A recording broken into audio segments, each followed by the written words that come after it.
Welcome to the Silly Little Girls Club podcast, and my guest today is my gorgeous friend Rosie, who is the founder of Equi, an amazing wellness brand. And Rosie's story is just so inspiring, going from the trading room floor to talking about motherhood, the real raw conversations that actually goes into being a businesswoman today. And it is one of the most powerful conversations, and I can't wait for you to listen.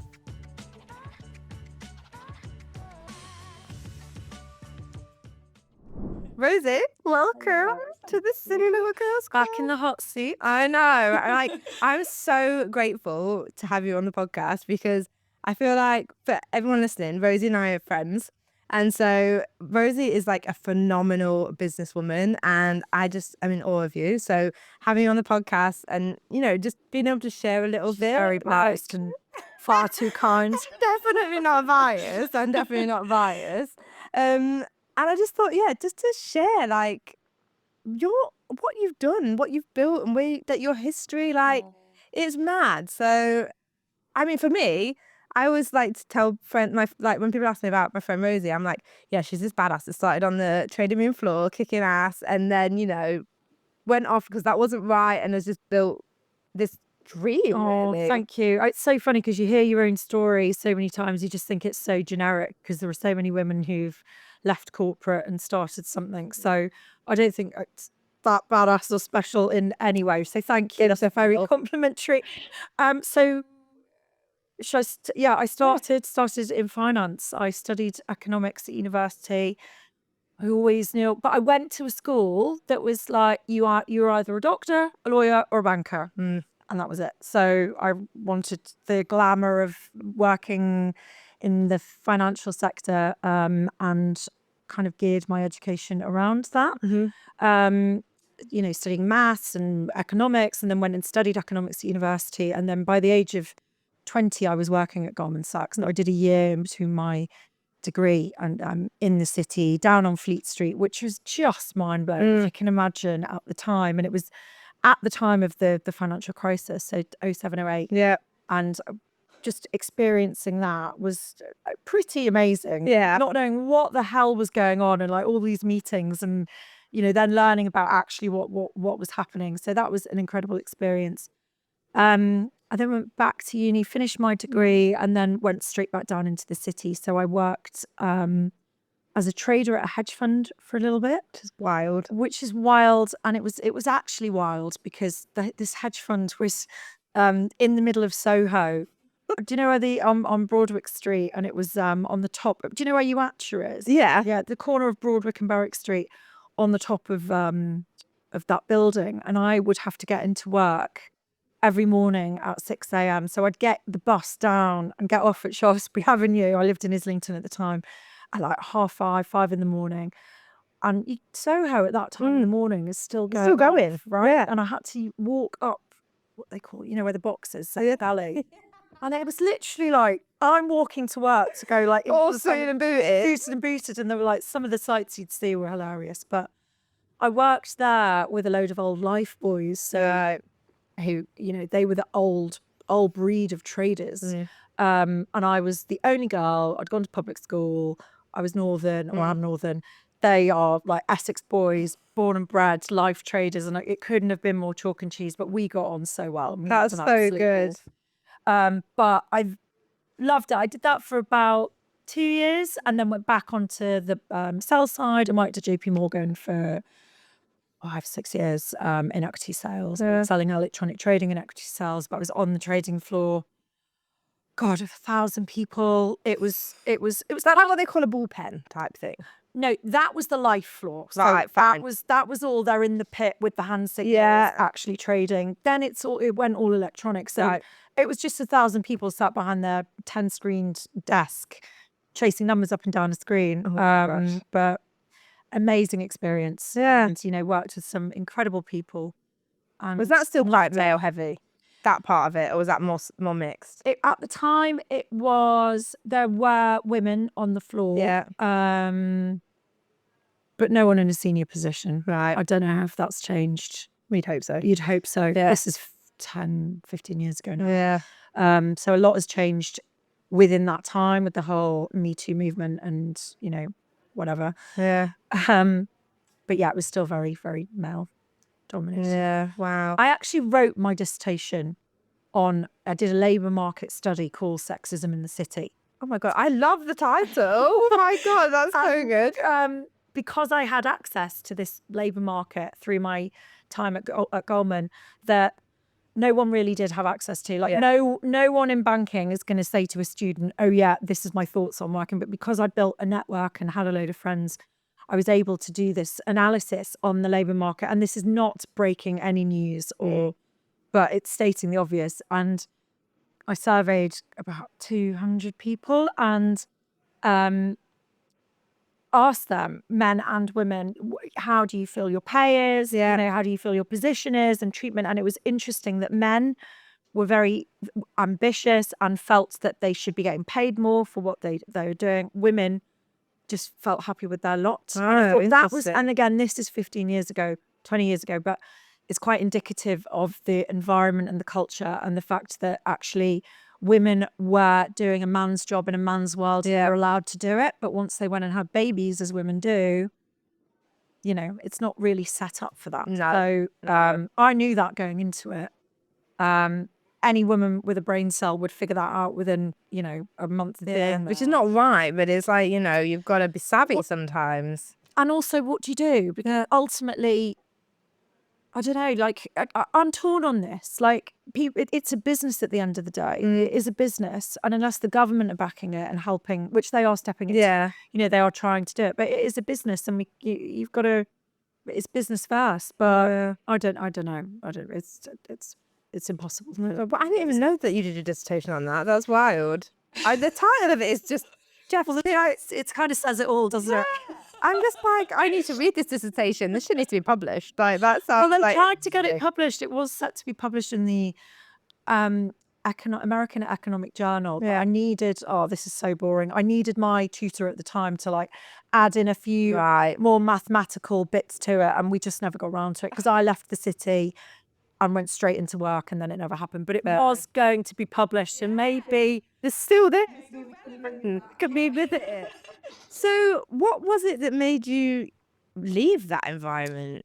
So I got married. I got married quite young. I was 26 when I got married, which I guess is really young in this day and age. I mean, apparently so. I think it depends where you live and who you are, whatever.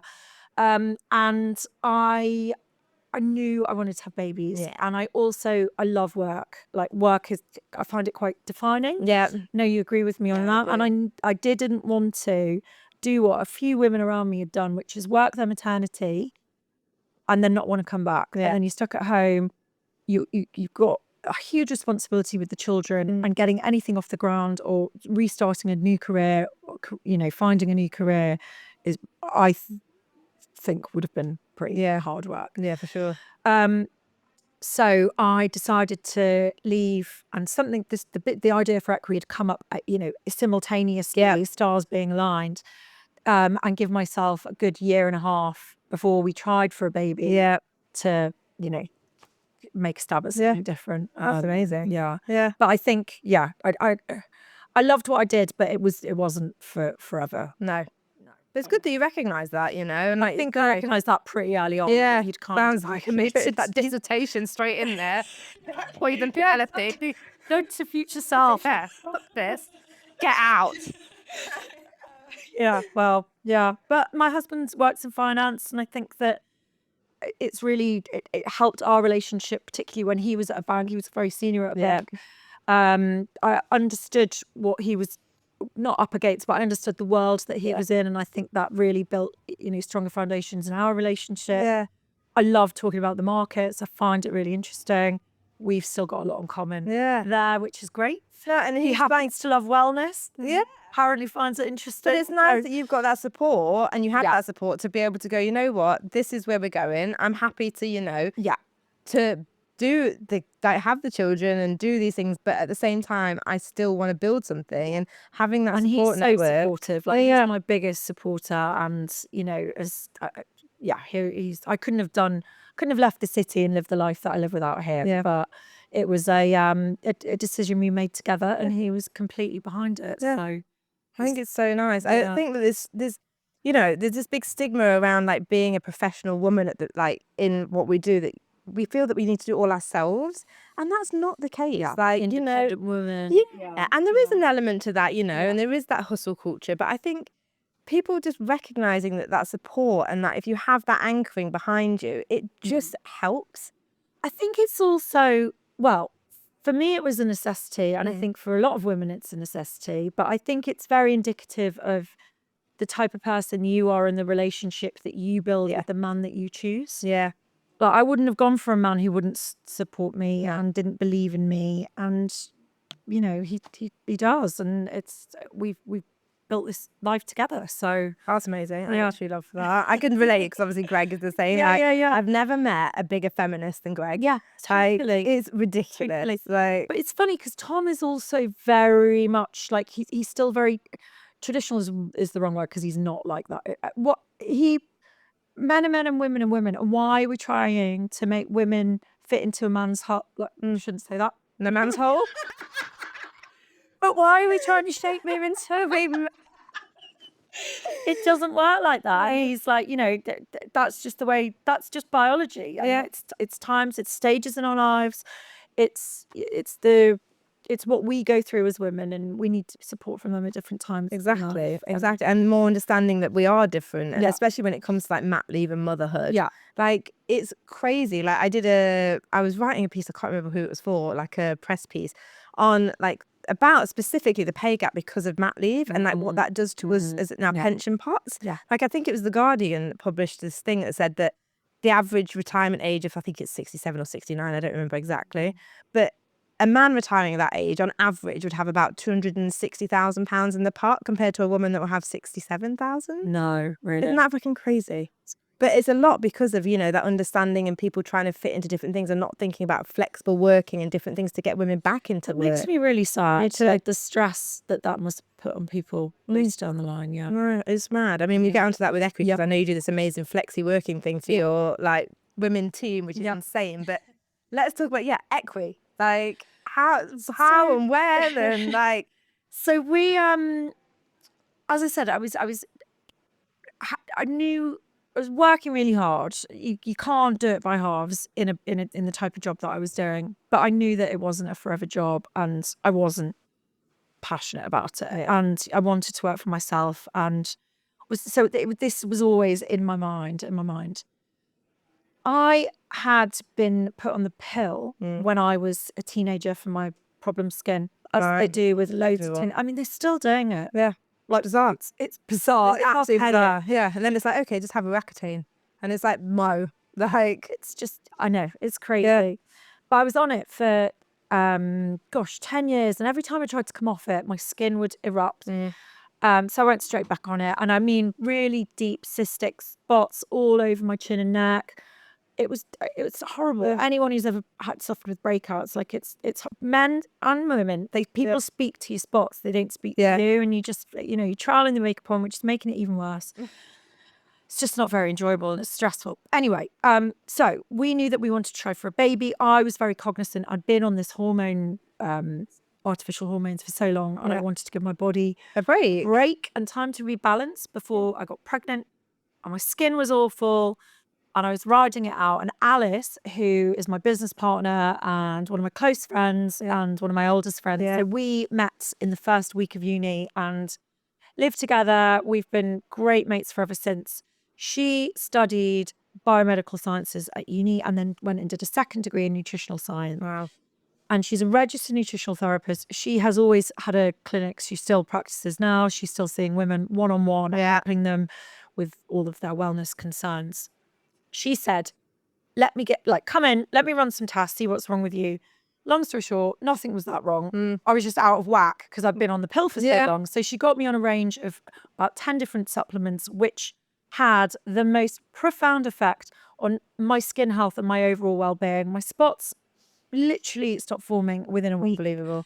It just was like everything just clicked into place. I had so much more energy. I wasn't bloating. I just felt great. Yeah. And at the time, working in a big corporate, I would get on the tube. I'd get off at Canary Wharf, and then the entrance was within the building. Yeah. And if it was winter, by the time you went back down and then got off the tube again, you hadn't seen daylight. Like, Yeah. we're all just like battery, little rags floating around sewers, as they say. literally. Yeah. But everybody's on it, necking coffee, boshing a green juice to try to balance it out. And I don't think I realised how, subpar I was feeling until I actually felt great. Yeah.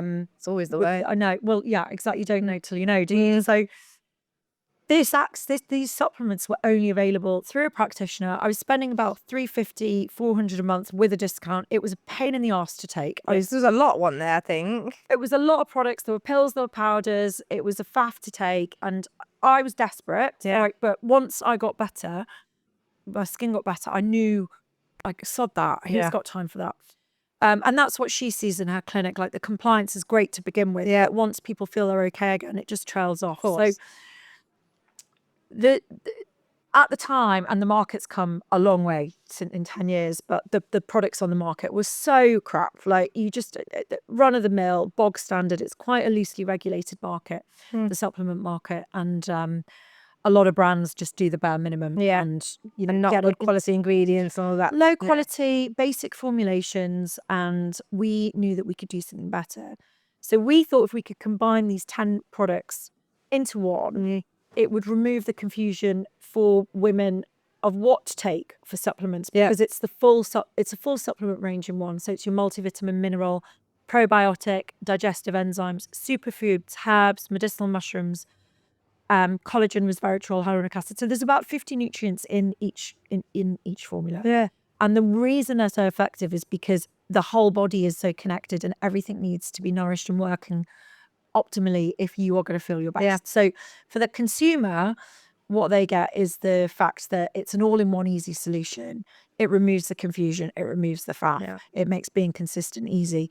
For us, and taking care of people, it means that we know that they've got the maximum potential to feel their best, because every part of them is getting well nourished. Yeah. So that was basically where the brand began, and we started with beauty formula because there was a skin angle to it. And then as we developed this whole ethos and became even more passionate about bringing practitioner grade supplements, quality approach formulations to as many women as possible, the range developed. So I was actually pregnant with Gigi, my therapist. I mean, everything just takes so freaking long, doesn't it? Like, you think you're going to get a brand off the ground. Yeah, and there's no overnight successes. Like, there is no grind. It is hard work. Grind. And I was pregnant with Gigi at the time, and we couldn't find a good pregnancy supplement, and we were shipping it in from the US, and it was getting held up at the border. And so we thought, well, let's get a pregnancy product. And then we've developed a menopause range and a weight loss range, and it's just grown from there. And the collagen, which is my personal favourite. And the collagen, there's some little add-on products to go alongside your formula, which is the all-in-one. Yeah. So you can further personalise your wellness. But yeah, it's been 10 years of ups and downs, really. It's I love it, but I also hate it. Yeah. I agree with you. And I think that's what no one really talks about as well. Like, for me, like, everyone looks on the outside and they're like, oh, this is amazing. You make this look so easy. And inside you're like, fuck this. Yeah. Like, it's a grind. It's a grind. It's a lot of sacrifice. It's a lot of it's just the energy you've got to bring. You've just got to be relentless, and that's exhausting. And I think, like, my mum always is like, the sacrifice that you make, not with the time for your children, but the energy and their headspace. I'm often with my kids and I'm not focused on them, I try to be when I'm with them. I put my phone down, but if you've had a stressful day, or if there's something stressful going on, you need your attention, right? A lot of the times things happen where they require immediate action. So you are that call for it as well, right? Yeah. I mean, I don't have children, so like I can't really relate in that sense. And I watch you, and I'm just like, how do you balance it? Because I don't know if I do, to be honest. I mean, I think anyone try. does. I don't know. I read recently, because my kids are, so Gigi's almost 9 and Clara's almost 5, and Gigi now gets it, and she, I go into her school and do assemblies, and like, she loves it, so, and she gets it, and I do that for her. It's obviously but she just the mini your flowers. But I do that to like show her what mummy's doing, and you know, she loves it now, so that's good. But it's been she's almost 9, Yeah. so it's been that time of, and now I'm in the thick of it with Clara. Why can't you pick me up? This and that, and I did go through a stage of, I do every morning drop off, and that time in the morning is sacred to me. Yeah. Even though often it's rushed, but I you know, we make do sure we it. give enough time, and we sing Taylor Swift in the car. Although it's really, I am Britney at the moment. Oh, is it? Clara's in the back today going, all the boys in the club. Oh, Jesus Christ, she's 5. This is too much. Is that okay? Scream and Shout is her favourite song. Oh, I love that. But yeah, so the mornings are sacrosanct. Yeah. And I was trying to do pickup once or twice a week, and it was just too much shite, because I'm trying to pick her up and then I'm in work mode, and then she doesn't get me. I don't, you know, nothing's happening well. Yeah. I read about how your brain, you've got different brain waves at different, so when Yeah. you're mothering, your brain is totally different wavelengths to when you're working, and Right. flicking between the two is very exhausting and impossible to do quickly. So that was scrapped, and now I will finish working, I go for a good 20-minute power walk to just decompress and switch back into mum mode. and then put my phone away until bedtime and just be with them. That's like a really good routine to have, I think. Taking and me a setting while. boundaries. Taking me a while. Yeah. Like I feel like setting boundaries is probably the hardest thing we do as business Well, owners. you're setting them to yourself. Yeah. So yeah. Yeah, because you're completely unchecked. Yeah. Like, Totally. yeah. Like great back that sometimes I go home from work, like I've done a full day working, and then like example today, so I'm doing podcasts today. I know that my inbox is backing up, and like, you know, that's going to be there tomorrow. Do you know what I mean? But me, I just don't have that boundary. I need to put it in there. I'm going to go home. I know I am, and sit on my laptop till 10, 11, and that is not. No, But no. You do it. That's what I mean. I like on holiday, I find it more relaxing sitting by the pool and emailing than actually switching off. Is that because it's mounting up? Because it's mounting up, and you know, if you don't do it, who else can do it? So Yeah, it's really hard to navigate. I have a brilliant team, but you know, No, it is got mad. responsibilities, haven't you? So- Yeah, and then, you know, leading into team and stuff like that. Like I know that you do all flexi working, don't you? for Yeah. the team? I mean, the business is lean, and we're predominantly e-com. We're in a couple of stores, but I read a book before setting this up with this structure of this lean business, which I just spoke to me so much. Yeah. The idea of low overheads, hugely, you know, like massively scalable. You can go international really easily. So I kind of had this blueprint in my head as to the type of business that I wanted.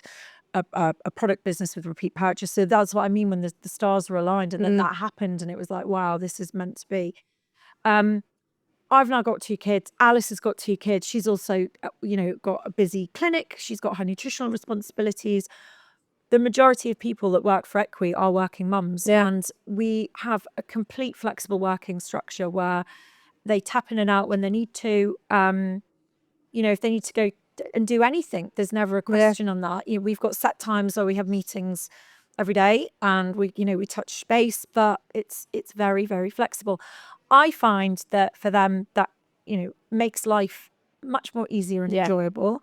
For me, they're just they're so loyal and devoted to me and the brand, because they know that it's chill And they're supported in what they need. and I feel it as well. So they go above and beyond for Equi. Did you feel that you follow the same mantra, or do you just, in sense, like I make sure that the team here have a lot of structure. I don't ask them to do things outside of work or whatever, and if I do, then it's all given back. And then I'm thinking, like, why don't I take my own advice? Like, do you ever think that? I've never actually thought about it. I mean, I do. To be honest, because I've got like the kids' assemblies, and Gigi's got a netball match, and she needs to do this and that. So I do actually. I do. I am flexible where I need to be. Yeah. The problem is your smartphone. You're never offline, and you know. I don't even need it. No, I'm like twitching. I haven't checked. Yeah, in 10 seconds. Yeah, it's well, as we were walking in, 72 messages. Yeah. Because I hadn't looked at it for 20 minutes. It's unbelievable, isn't it? It's crazy. I know. I feel like that's one thing me and Clark actually work on with the salons is like, you know, we've streamlined things. So we've created these like community groups now in WhatsApp. So it's announcements only, and like it's really helped. Like, It's very organised. I wasn't me, that was Clark going Yeah. through that. Like, Clark going like, right, Could I have it for a day? honestly, like, it's just made our life so easy because we were having that, and I'm just like, oh my God, people are pinging me at 10 at night. Like, Yeah. wild. No, I know. And then you can't not look. No, it's nuts. And it's like, you know, getting out of that mindset is really hard. I think one of the things that really helped me was how we met actually on our Goldman Sachs Oh my God. KSB. How long ago does that feel? So long ago. Like, Got a day coming up though. the 20th. I think it's the 19th. In London? Yeah, the offices. Yeah. The thinking differently thing. Yeah. Oh, okay. I think it's the 20th. Yeah. I don't think it is. Oh, fuck. Well, it's one of them. I'll give you the notes. Yeah, thanks. But that for me really helped because I had got like, you know, I think I spoke to you about like serious imposter syndrome at that time. And it like, you know, you go from being like, I mean, I didn't have any business training and like I was a hairdresser, and then suddenly it's like, oh, you know, thank God my business was a success and it grew. But all of a sudden I'm like, right, I have no business acumen. I don't even know what half of these abbreviations are. I'm sat in those classes and they're using like abbreviations, and I'm like, Some of them are bloody ridiculous, what aren't the they? fuck is that? Yeah, just speaking English. Like making me feel even worse. Yeah. And then actually, you know, I leaned What, into in it. the Goldman Yes. classes you felt like that? Yeah. Oh. And then I leaned into it, learned that actually I don't need to know what they are. I'm doing it anyway, which is fine. But you know, I went from like to being a hairdresser behind the chair to growing a business that's then like, you know, multi 7 figures, and you're just like, I don't know what the fuck I'm doing. Yeah. And then the panic and the fear and the guilt, like the guilt is the real thing. I know you get mum guilt, and I get like The guilt for what? imposter guilt. Okay. Like I'm not leading like how I need to be leading, and I'm not doing like, but going on that course like really taught me that, you know, it was validating. Yes, you don't need to know what like an EBITDA is, for instance, but because you kind of already know that, but you're calling it something different, and it was super validating. And I think that's like from that sort of standpoint and that kind of, you know, women in business thing, that was really helpful. But there was a lot of I don't think you got this either, but on the course I got a lot of unconscious bias of being a hairdresser. But I come from a finance background, you know, like I've worked in that male environment, and it's like, I think you have to tune to it and you're just like, whatever. what changed a lot for me was when I met my husband. I was 23 and he was 30, and he was one of the youngest ever MDs at Goldman, and very, very successful guy. And I know that if I saw him in the office, I'd be massively intimidated by him. And I'm like, I'm not intimidated by him. Do you know what I mean? And I remember like that was a bit of an awakening to me, that it's like, actually, no matter how senior these very successful bankers or I just happen to be in that industry they're still met like humans, and you know, everyone's winging it to some extent. I've got friends now who you know, CEOs of big companies, and they're just great guys, you know, like, and so I took a lot from that quite early on, I think. So I've never felt that. No, I feel like so much. Yeah, I feel like that's such a good way of looking at it. I'm definitely going to take that. Yeah, you know, everyone. I genuinely think everyone is winging it to some extent, unless you've created 100 businesses and you've got some sort of. But every founder and start, like, you know, the first time you do it, you are winging it. I'm winging it. Yeah, still now. I'm totally winging it. Like I am. But you know, that keeps it exciting in a sense. Like, it does. But then you know, when things are going well, you think like that. We've had a tricky couple of months where, you know, it's not that anything's gone badly. Just everything takes so long, and you decided to go to like the UAE and China in the same sort of like quarter of the year. So I'm like, a lot. Yeah, but it's not quick enough. Right? It's like now. Oh, hit the mic. I think everybody is just figuring out as they go, and if you throw enough shit at the wall, everything's going to stick eventually. So just keep throwing, going. Yeah, keep going. So I remember you said this to me loads on the course, and I think you were a very different person when it finished. When it started, even your swagger. You know, when we had to stand up and like do those presentations. Like, you absolutely nailed it. I was terrifying then. You coming from a corporate background, you'd perhaps been used to pitching and doing stuff like that in front of people. That was a bit bad.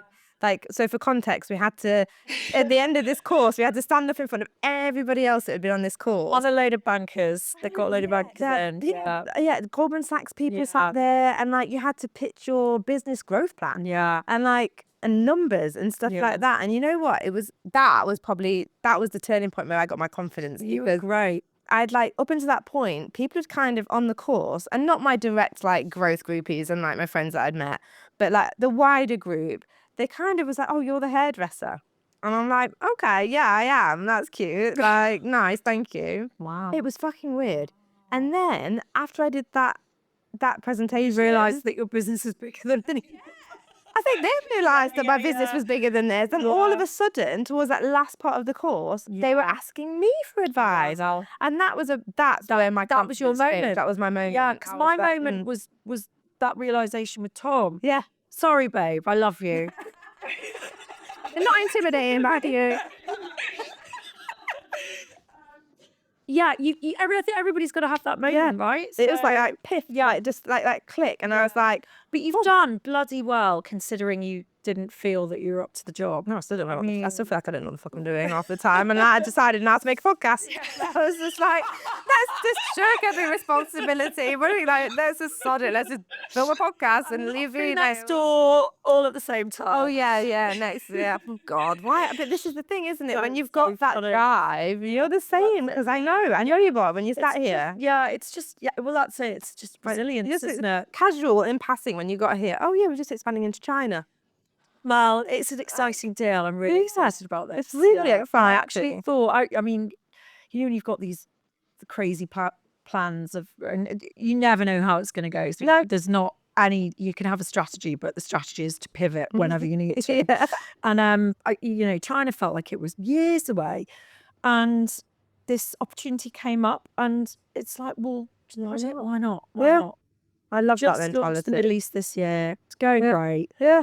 Like, it's so exciting, the people we're working with over there. We're looking at our Saudi registration, which would be incredible, and doing China at the same time. So I literally cannot get enough of what you're doing. It's amazing. But the UK market's tough. It's really tough, and I think that's why. Do you think that's because people aren't as open to like the wellness supplements yet? They're still like a bit hesitant. Yeah, I mean, I think it's that.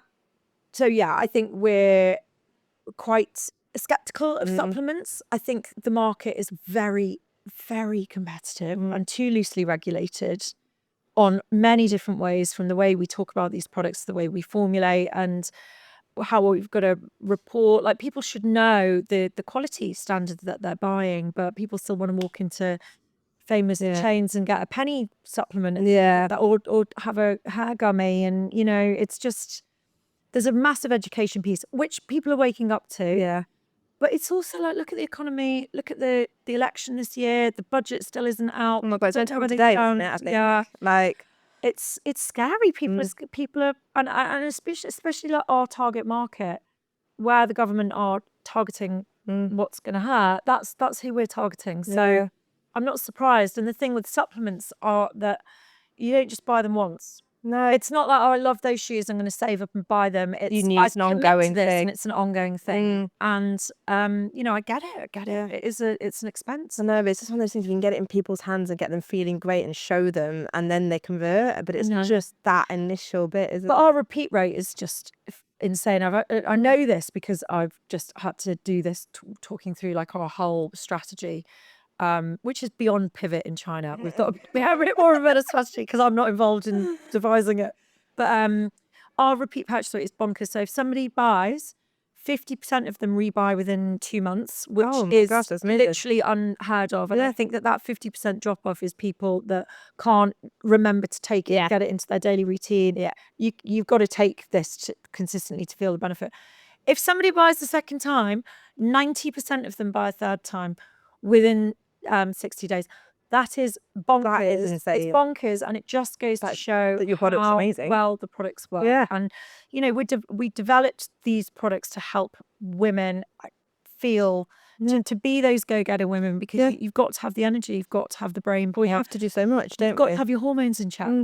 Our hormones can rule our lives. They have to. We can balance them with making sure our gut is well nourished and all of these other incredible things. It's that we can do also for connected, nutrition. isn't it? As It's well. so 'Cause if your gut health's good, then that actually helps my anxiety and stuff like that, which helps me then be a better business though, like leader. Exactly. It's Well, just so connected. 70% of our serotonin is produced in the gut. They call the gut the second brain. You need to get Alice on here to do some Yeah, women's do. wellness talk. That would be because good. I'll probably misquote her, but you know, we can't do any of this if we're not feeling good. No, we can't. Yeah. No, and I was like, I can't remember what I was reading, but there was this thing that it really resonated with me about, like, you know, when we look at like female business owners to male business owners, or just in general, they don't have to be business owners, but women are like a different person, like 3 or 4 times a month because of our hormone changes. Like our cycles means that, you know, one week we can be very clear, very driven, very everything. The next week, and I feel myself, I can be like completely like, you know, looking for anything else to do, like just not focused. And then I can be combative and trying to control that. It's I don't so get hard. because I take Equi every day. I know, and you know what is so annoying, and I'm going to admit it here because I do take my collagen all the time, but I forget my fucking Yes, formula. I'm that person, and it's not because I don't want to. baby. I know. Like honestly, Just take it with my in wine. exactly. You've just got. This is the thing. This is what I mean. It's difficult to remember to take it every day. But that's it. And even if it's like not in your kitchen, if it's on your desk, you're all over London though. Aren't you? I don't know. I just need to keep it in my handbag. Keep it in your bag. Put it in. We need to put it in pouches. Those glass jars are like a weapon, aren't they? Yeah, but I bought one of those cute little pill boxes to try and help me. Just See, I don't get that. No, you see, That's just too bad. yeah, right, fine, we hear it here. That's what I need to do. That's like outed me right now. So remember to take them when you don't have that. But it is quite, you know, people that don't do that, you have so much more to try and deal with in a month. It's wild. You've got to help yourself, right? And there are things that we can do, and there are easy hacks, which this is. Yeah.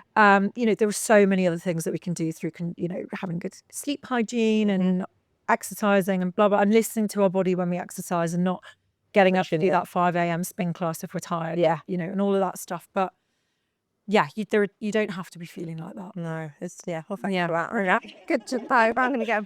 I'm like, hello, we're talking about free. Well, yeah, true. I'm like, but the collagen, I mean, you can see it. She's going. You are. It's my hair. Like, it's helped my hair grow so much. Like, I love it. So look at you, right? She's got a bob. But so, I guess what is next for Equi then, and for Rosie? Well, China is this is the big one. We're also having a little bit of a brands evolve, right? Yeah. We had a big brand evolution a couple of years ago, and I'm feeling we don't need an evolution at all. That was a whole rebranding exercise. I think we just need to hone our messaging a little bit better, and the incredible growth that we had last year, I think we need to just redefine our niche a bit more. So there's a lot of work going on with that, which is exciting, right? Like it's exciting to bring in new people and get back to basics and really, because we know what we're about, but I do wonder sometimes if in and amongst that very busy sea of supplements out there, we're as clear as we could be. So I get, you know, first to hold my hand up and say, you know, that needs a bit of focus. The same with you, like you're doing a bit of a rebrand. Yeah. You just got to. Yeah, exactly. You just have to evolve it. You have to evolve your brand grows up. Yeah. And it changes. Yeah. And then, like you say, you have to listen to the messaging and make sure it's clear, like what you are and is what you're selling. And we as women, like Alice and I, we've evolved. You know, we're both now working mums. Yeah. I guess become even more passionate and advocates for, you know, high quality supplements within this busy wellness market, and I think that just needs to come to the forefront a little bit. So that's all happening, which is exciting. Loads going on in the Middle East, and Middle East and China's enough, right? Yeah, I think it's enough for now. But I feel like next time I speak to you, be like, oh, we're going to America. Yeah. Like, and literally, I was like, what is she doing now? Like, it's so good. Like, it's super inspiring. In fact, actually, we do have a new line of products coming out as well. So, yeah, I forgot about that. New products as well. So Alice has been deep in the science, developing these new products, which is slightly different to the formulas, more along the additions line that just allow people to further personalize their wellness. Yeah. There'll be a couple of hair specific ones with you in mind, darling, because you know we do very well in here, don't we? Yeah, which is great. So yeah, it's exciting. It is really exciting. I literally can't wait. I keep watching. Do you feel though? I mean, we were saying before, you kind of go like this, and then you've like mini burnouts, don't you? Like week on week. See, I feel like I'm in a burnout pit right now. Well, what was I like when I walked in this morning? I A bit of half caffeine. how Caffeine. So I already got Coke Zero. Yeah, I get it, and it's like you can only spend so much like at one time, like, and I think can't be that like this all the I time. get so passionate and I want to do this and this and this and let's do this and full steams ahead, and then it's like, right, I need a week of just being responsive rather than. But then I'm guessing, is Tom quite good for you at being like, stop, or not? Because Greg is my like go-to person when he sees me doing mental amounts of stuff. Yeah. See it, he's like, what are you doing? No, he would never. No, actually, because there's always like the kids and the house and and this and that. Like so, but it's more. He's very logical, but he's also very emotionally intelligent. So like to add logic to that just allows me to have clarity on situations and I prioritize. Yeah, and like that's not important. That doesn't matter. Don't think you should do that. It's so good to have that soundboard and what you need. Like I feel like Greg just has triggers back to me in 2019 when I had like a full mentee bee. I had to do all my CBT therapy, and he would like wait in the kitchen cooking for heaters like this, waiting for me to come off my therapy call to be like, what's she going to be like? And I'm just like, I feel like it's such a trigger for him. And like, I'm good, and I'm like, you learn all those tools to manage it now, so I recognize it myself, but I feel like I could see it in him when I'm just like, I mean, you probably asked Tom. He probably does it around the periphery, and I don't even know. Probably. But he's amazing. Like the amount he takes a lot on, probably more than like. But yeah. For example, the car insurance ran out, and I didn't have any of it. And it's like, he's like that. Life admin, I can't do. It's really controversial, but the thing where it's like feminism leaving my body at any point. It's like when it comes to taking the bins out or to do it on car insurance. Yeah, exactly. And like, I'm such a hypocrite. He's like, you're such a smart woman, but your ability to do basic admin is just boring. Shocking. Well, it's true. It's like true. That's what it is. I'm on the point of this bloody thing for like half an hour, like, and then I'm screaming at the end of it. He's like, stop shouting at them. They're doing their job, and I'm like, God, they're not doing their job quick enough. No, reading from a script, I can't. No, I can't. No. But yeah. And I suppose final thought is, what advice would you give to like, women that want to start a product business? Yeah. I was talking to a friend about this the other day because you've got to think long and hard about it. It's very, and I'm a big believer, and we don't have to reinvent the wheel here. You can do something better, but it is so competitive out there, and creating a product business that is going to stand out, it takes a lot of time and expertise and be prepared for that. I think that it's glorified on social media these days, all this boss babe stuff. Yeah.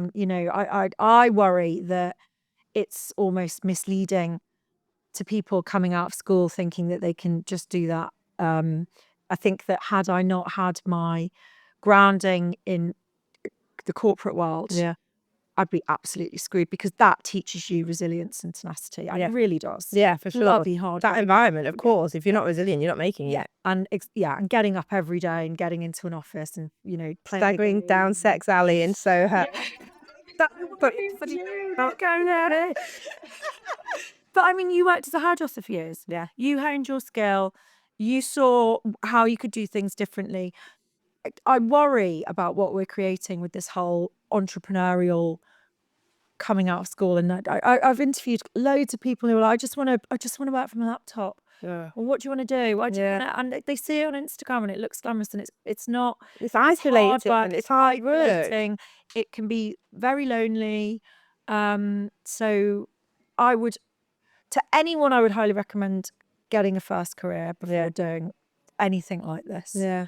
Because it's tough.